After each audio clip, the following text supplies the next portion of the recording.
नमस्कार, प्राय किचन मराठीमध्ये पुन्हा एकदा आपले स्वागत। सांबार बनवण्यासाठी आपल्याला 1 चमचा मोहरी, जिरं, लाल तिखट, धनाजिरा पावडर, हळद, हिंग लागेल। 1 छोटा टोमॅटो, मध्यम आकाराचा कांदा उभा चिरून घेतलाय। गार्निशिंगसाठी कोथिंबीर आणि 1 कप वांग्याच्या फोडी करून घेतल्यात। 3 चमचे सांबार मसाला, छोटासा गुळाचा खडा, चवीसाठी मीठ आणि थोडीशी चिंच। 1 मोठी वाटी तुरीची डाळ, 4 चमचे मूग डाळ, 3 चमचे मसुराची डाळ, 3 शिट्ट्या देऊन कुकरला शिजवून घेतली आहे आणि ती आपण रवीने व्यवस्थित घुसळून घेऊया। आता गॅसवरती कढई तापत ठेवा। कढई तापल्यावरती साधारण 4 पळी तेल घेतले।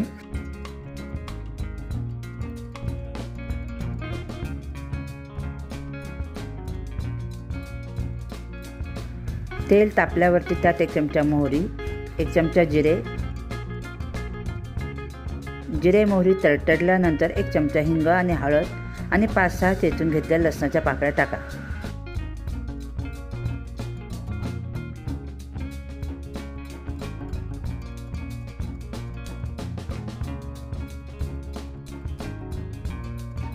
लगेचच उभा चिरलेला कांदा टाकून व्यवस्थित फ्राय करून घ्या।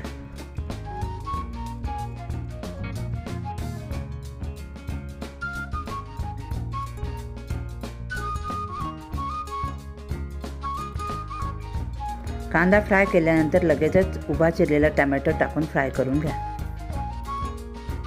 अर्धा 1 मिनिट कांदा टोमॅटो फ्राय झाल्यानंतर वांग्याच्या फोडी टाकून व्यवस्थित परतून घेऊ।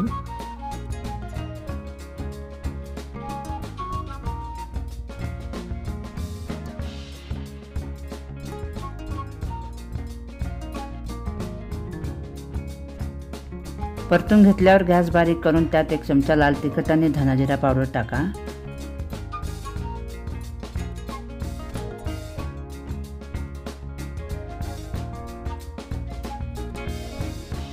आता त्यामध्ये शिजून घेतलेली डाळ टाका, व्यवस्थित हलवून घ्या।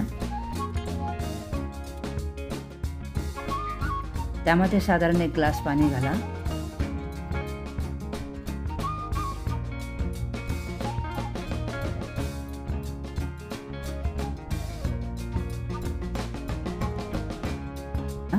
चवीनुसार मीठ, थोडीशी चिंच, गुळाचा खडा घाला।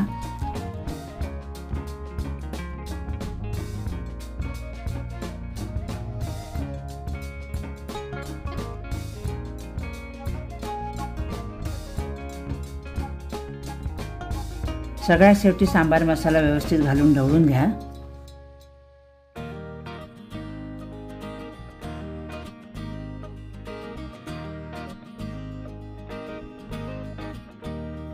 साधारण 7-8 मिनिटे उकळून घेतल्यावर लाल मिरचीची फोडणी घालायची।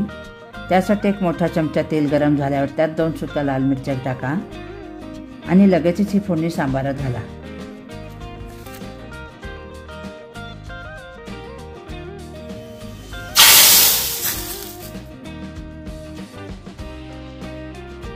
आता गार्निशिंगसाठी कोथिंबीर घाला। असे हे आपलं इडली डोसा सोबत खाण्यासाठी गरमागरम झटपट सांबार तयार झाला आहे। अशीच नवीन रेसिपी घेऊन पुन्हा एकदा भेटूयात पुढच्या व्हिडिओमध्ये। तोपर्यंत जिभेचे चोचले पुरवतच राहा। धन्यवाद।